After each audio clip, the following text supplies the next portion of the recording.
Armand Hatchuel. Bonjour Jean-Philippe. Armand Hatchuel, l'action collective dans l'inconnu, les traversées Cerisy, édition Hermann. Armand Hatchuel, vous êtes professeur émérite à Mines Paris PSL, vous êtes membre de l'Académie des technologies. Cet ouvrage reprend vos contributions lors des différents colloques de Cerisy. C'est absolument passionnant. On voit une pensée se construire au fil des décennies. Et donc, mettons cet héritage au travail. J'ai envie de vous provoquer, Armand Hatchuel, et de vous dire, mais comment on fait enfin comprendre que la gestion, c'est beaucoup plus que l'économie, que la sociologie, et sans doute même que la science politique aujourd'hui? Alors, d'abord... Je vais vous fâcher avec tout le monde, là. Hein. Oui, non, je pense que je vais très vite me réconcilier, parce que je ne vais absolument pas prendre le point de vue, je pense, trop étroit de ces différents mots désignant des groupes sociaux disciplinaires, encartés, comme chacun d'entre nous peut l'être au CNU ou au CNRS. Non, il faut les prendre, je dirais, comme en physique, on prend des paradigmes. C'est-à-dire, la mécanique quantique, bon, chacun le sait, elle n'a pas dit Newton c'est faux, mais elle a dit Newton c'est inadapté à ces échelles que sont où vivent les particules, où il y a des très hautes énergies, où on a des mécanismes tout à fait nouveaux. De la même manière, la plupart des sciences, à un moment donné ou à un autre, discutent, je dirais, non pas de leur corporation, ça c'est bon, je veux dire, tout le monde doit vivre, oui, mais plutôt de où sont les inconnus scientifiques.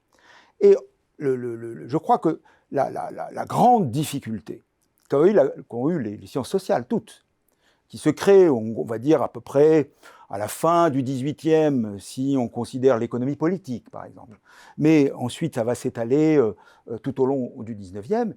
Au fond, c'est que elles ont besoin d'un paradigme d'équilibre, en quelque sorte. Elles ont besoin de penser des lois invariantes, des constructions d'une certaine façon presque indépendantes des objets de leur société. Et la réalité, c'est plutôt qu'on a affaire avec la modernité, à une civilisation qui transforme à la fois la nature même des phénomènes économiques, les rapports sociaux, mais surtout les sciences, la connaissance. Et tout d'un coup, ce fait d'avoir à théoriser une action collective créatrice, et ça a pris un petit peu tout le monde de court. C'était pas le projet. Voilà, c'était pas le projet. Et d'ailleurs, il suffit de voir les grands concepts. Les concepts de l'économie, c'était le marché, l'investissement, le profit. Mais qu'est-ce que l'économie peut dire, par exemple, sur l'art moderne et la création brutalement d'une contestation à l'intérieur du régime de la beauté, de ses fondements?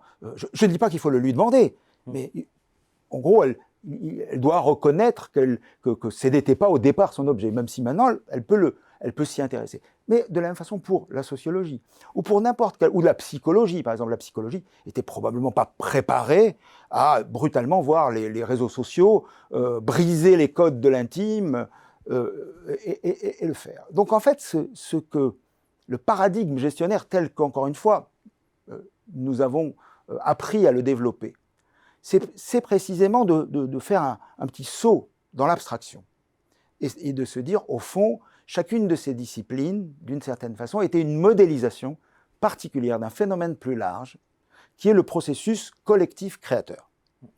Or, ce processus collectif créateur, de quoi se nourrit-il? Et c'est ça qui est le paradoxe, il se nourrit de normes, mais pas de n'importe quelle norme. Certaines normes vont tuer le processus collectif créateur. Donc il nous faut des normes génératrices. Mais il faut aussi des normes qui ne provoquent pas la violence, qui ne provoquent pas la révolte ou la destruction du processus. Donc ce sont des normes de responsabilité, des normes de justice. Ce qu'au fond, on a appris en tant que chercheur en gestion, c'est que ces deux registres de normes sont le lieu de la création. Voilà. C'est-à-dire qu'au fond, les sociétés modernes, elles développent des capacités inventives à créer ensemble ce système de normes de l'invention, donc de dire « Ah oui, ça c'est nouveau, ah oui, ça c'est intéressant, ah oui, ça c'est de la richesse, ou ça j'en veux pas ». Et la science, on voit bien, joue un rôle extrêmement important. Lorsqu'un médecin vous dit « Écoutez, je vais vous couper la jambe, sinon vous allez mourir, parce que vous avez la gangrène », il vous propose une vie sans jambes.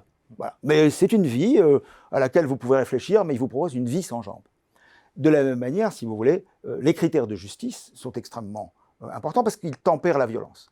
Et puisqu'on a évoqué un livre de Cerisy, je voudrais évoquer la mémoire d'Arthur Fontaine.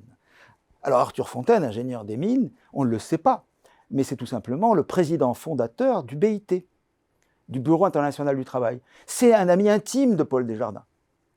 Et donc vous voyez que dans la première histoire de Cerisy à Pontigny, ce qui a été vu, c'est qu'il fallait repenser les rapports internationaux sur la question du travail.